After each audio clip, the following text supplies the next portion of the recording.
Hello guys, it's Neha. Welcome to my channel. So in this video we will study about what is constitution. तो constitution होता क्या है? Constitution एक compact document है जिसमें बहुत सारे articles होते हैं जो बताते हैं कि कैसे एक state बनेगी, क्या norms वो follow करेगी.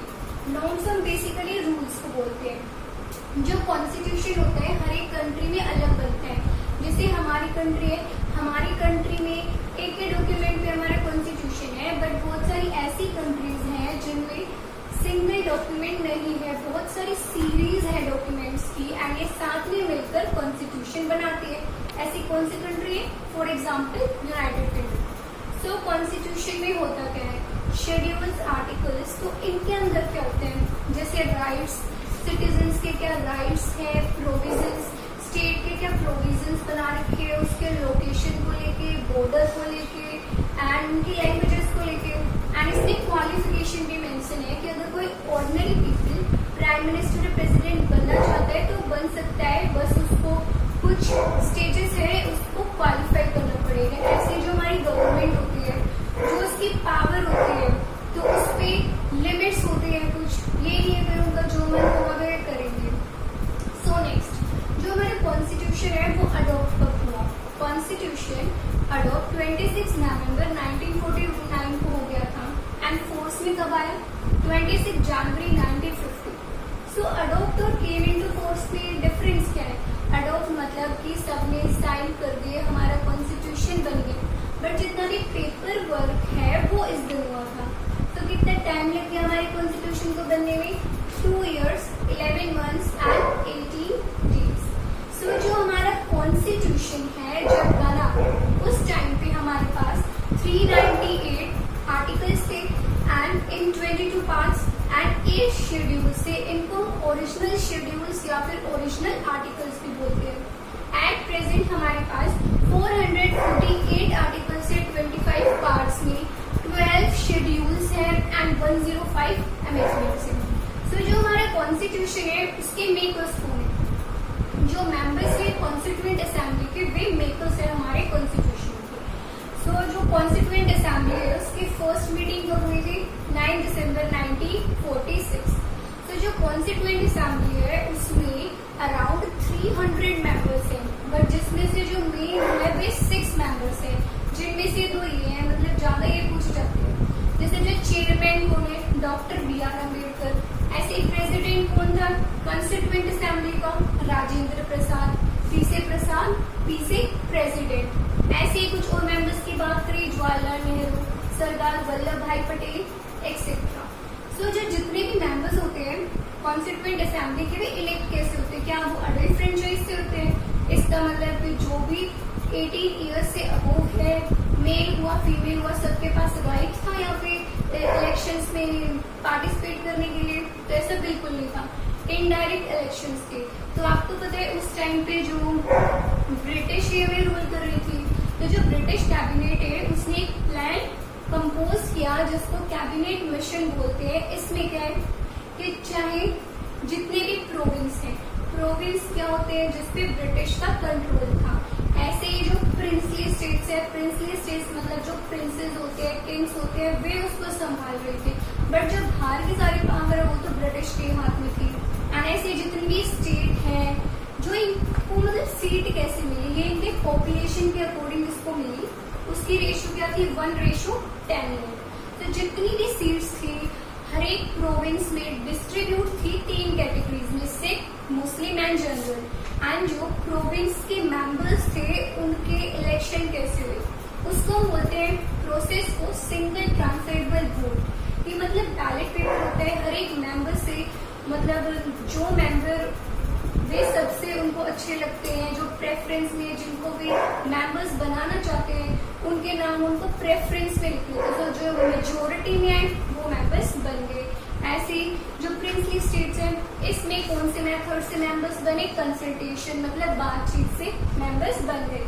सो अब मैं आपको फीचर्स बताती हूँ कॉन्स्टिट्यूशन का. फर्स्ट फीचर कि जो कॉन्स्टिट्यूशन है ये सुप्रीम लॉ है कंट्री का, कोई भी इसको रिफ्यूज नहीं कर सकता, चाहे वो रिच हुआ, किसी के पास ज्यादा प्रॉपर्टी हो, कुछ भी हुई तो वो रिफ्यूज नहीं कर सकता, सुप्रीम लॉ है. Second accepted by people living in country, कि जितने भी पीपल रह रहे हैं सबको एक्सेप्ट करना पड़ेगा, ये एक्सेप्टेड है। एंड जो इंडियन कॉन्स्टिट्यूशन है वो रिटन है, रिटन मतलब पेपर्स पे लिखा हुआ है सब कुछ। देन लैंग्वेस्ट की मतलब बहुत लैंग्वी है, बहुत लॉन्गेस्ट है। Blend of rigidity and flexibility, ये मैं आपको आगे समझाऊंगी। पार्लियामेंट्री फॉर्म ऑफ गवर्नमेंट, ये भी आगे।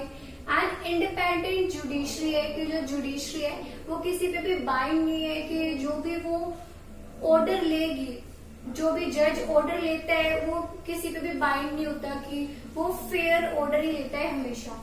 सो अब कॉन्स्टिट्यूशन के फंक्शंस क्या होते हैं? सो कॉन्स्टिट्यूशन अलो करता है कि जितने भी मेंबर्स है किसी भी सोसाइटी में रह रहे हैं उनके बीच में कोऑर्डिनेशन बना रहे। एंड सेकंड फीचर हमें ये बताता है कि जो हमारी पूरी गवर्नमेंट है उसमें डिसीजन लेने की पावर किसके पास है, हमारी गवर्नमेंट बनती कैसे है। और ऐसे ही थर्ड फीचर ये है ना, जो हमारी गवर्नमेंट है उस पे कुछ लिमिट्स लगा रखी है उनकी पावर्स पे, कि ऐसा थोड़ी है कि वो कुछ भी कर सकते हैं, कुछ भी इम्पोज कर देंगे सिटीजन्स पे। तो इस चीज पे ट्राई पास है कि गवर्नमेंट जो हमारे फंडामेंटल राइट्स है उनको ट्राई पास नहीं कर सकते। सो फोर्थ फंक्शन, कि जो गवर्नमेंट है कुछ भी काम करेगी वो हमारी जो एस्पिरेशन है सिटीजन्स की उनको फुलफिल करेगी एंड कंडीशंस बनाएगी कि जो हमारी सोसाइटी है बिल्कुल जस्ट मींस मतलब बिल्कुल इक्वेलिटी हो, जिसमें ऐसी सोसाइटी बनाएगी।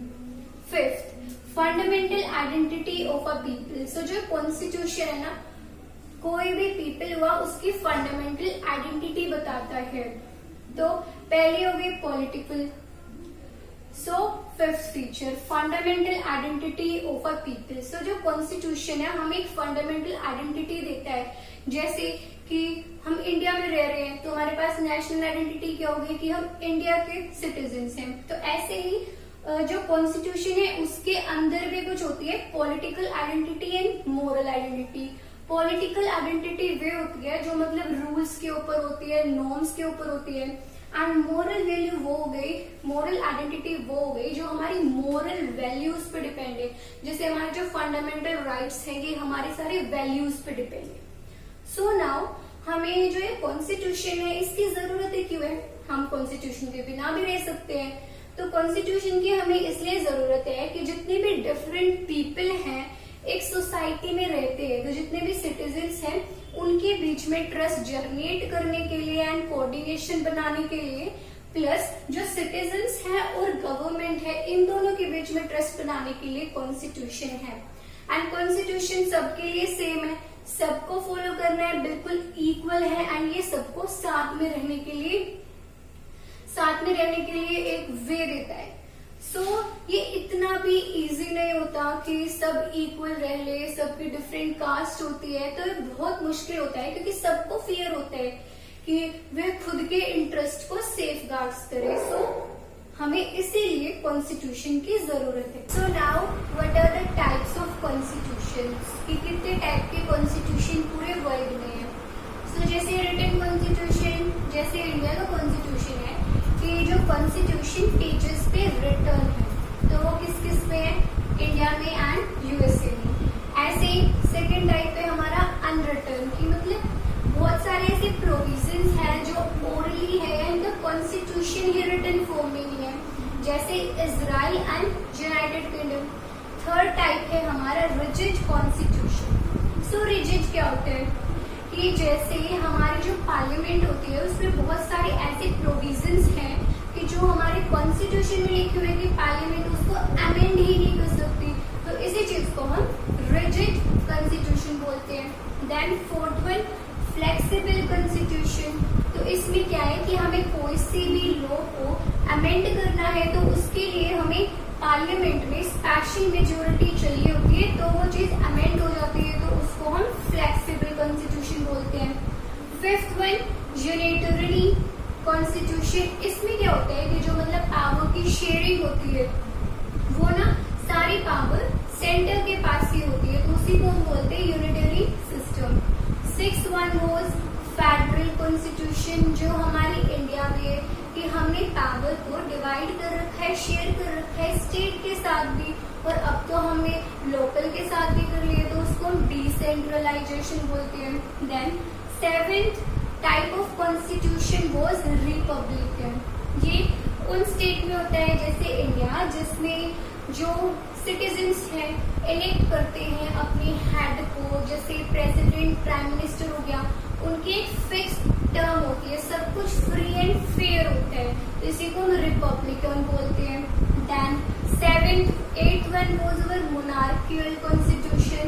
तो इसमें क्या है कि जो कंट्री है उसके सारे डिसीजंस या उसका जो भी हेड है कौन होता है, किंग होता है, क्वीन होता है, उनके बाद उनके चिल्ड्रंस ही होते हैं। So then 9th was presidential constitution. इसमें क्या होता है कि जो हेड होता है कंट्री का, हम मतलब स्टेट का भी और गवर्नमेंट का भी, वो दोनों ही प्रेसिडेंट होते हैं, तो सारी पावर हर एक मैटर के रिलेटेड प्रेसिडेंट के पास होती है, तो इसी को हम प्रेसिडेंशियल फॉर्म ऑफ गवर्नमेंट भी बोलते हैं। Then last one was about parliamentary constitution, जो हमारे इंडिया में भी है। इसमें क्या है कि जो हमारी गवर्नमेंट का हेड होता है कौन होता है, प्राइम मिनिस्टर, उसके पास जनरली ज्यादा पावर होती है एंड उसी के पास ही सारी पावर्स होती है अपनी कंट्री में कोई भी काम करने के लिए। सो नेक्स्ट अब हम ये पढ़ते हैं कि जो हमारा कॉन्स्टिट्यूशन है उसमें से कौन कौन से प्रोविजंस या टॉपिक हमने दूसरी कंट्री से बोरो कर रखे हैं। जैसे फर्स्ट वन, इरिश से हमने directive principle of state policy कर रखी है। तो ये क्या होती है कि जो गवर्नमेंट के ऊपर, कि ऐसे थोड़ी है कि गवर्नमेंट जो चाहे कुछ भी कर सकती है, उनको भी कुछ प्रिंसिपल्स फॉलो करनी होंगी, तो इसमें इस बारे में दिया गया है। देन नेक्स्ट ब्रिटिश कॉन्स्टिट्यूशन ने हमने क्या क्या ले रखा है, FPTP सिस्टम, जो मतलब इसमें क्या होता है डायरेक्ट इलेक्शंस होती है, तो इसमें यही बता रखा है कि जो हम लोकसभा में करते हैं कि हर एक कॉन्स्टिट्यूएंसी से एक मेंबर होता है, फिर जिसकी जो मेजोरिटी सीट्स होती है जिसमें पार्टी की, वो चूज हो जाता है, एंड जो PR सिस्टम है वो हमारा राज्यसभा में है। देन नेक्स्ट हमने पार्लियामेंट्री फॉर्म ऑफ गवर्नमेंट कर रखी है, जो मैंने आपको इधर बताई दी है। Idea of rule of law, कि चाहे कोई रिच हुआ, प्रॉपर्टी ज्यादा हुई, कुछ भी हुआ, कोई भी ना लॉ से ऊपर नहीं है, सबके लिए इक्वल लॉ एंड सबको वही लॉ फॉलो करने पड़ेंगे।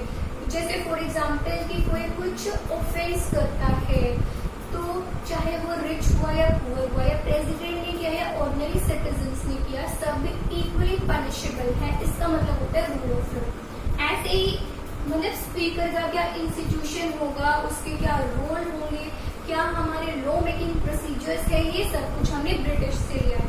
देन थर्ड हमने USA से क्या लिया है, USA से हमने फंडामेंटल राइट्स लिए हैं, ठीक है। And then next was judicial review, की जुडिशरी कोई भी लॉ पे रिव्यू कर सकते हैं। Then next was independence of judiciary की, जो मैंने आपको पहले बताई थी कि जो जुडिशरी होती है वो किसी पे बाइंड नहीं होती, वो बिल्कुल फ्री एंड फेयर डिसीजंस लेती है। देन फोर्थ हमने फ्रेंच से क्या क्या ले रखा है, हमने फ्रेंच से principle of liberty, equality and fraternity ले रखी है। तो then last one was Canadian constitution, इसमें हमने quasi federal form of government ले रखी है प्रोविजन। सो इस प्रोविजन में क्या है, हम बोलते हैं कि जो हमारा हम पावर दे रहे हैं स्टेट को, ये ठीक है, बट ये थोड़े इक्वल पावर दे देंगे, सेंटर को हमें स्ट्रॉन्ग रखना चाहिए। And then last was idea of residual power. So हमने जो ये सब हमने बोरो किया डिफरेंट कंट्रीज से, फिर इस चीज के ऊपर हमें बहुत ज्यादा क्रिटिसिज्म देखने को मिला कि सब ये बोल रहे हैं कि जो इंडिया का कॉन्स्टिट्यूशन है वो ओरिजिनल तो बिल्कुल ही नहीं है, उन्होंने सब कुछ तो बोरो कर रखा है, फिर मतलब बट ऐसा कुछ भी नहीं है। जो हमारे इंडिया के स्कॉलर्स हैं उनकी मतलब बहुत हार्ड स्टडी का ये नतीजा है, उन्होंने बहुत ज्यादा हर एक कॉन्स्टिट्यूशन को पढ़ा है, फिर जो भी हमें प्रोविजन बेस्ट लगा है अपनी कंट्री को देखते हुए, तो वो हमने अडॉप्ट कर लिया, हमने किसी का भी कॉपी नहीं कर रखा है। सो here I end my video. So if you like my video, please like, share and subscribe. Hope you had a good day.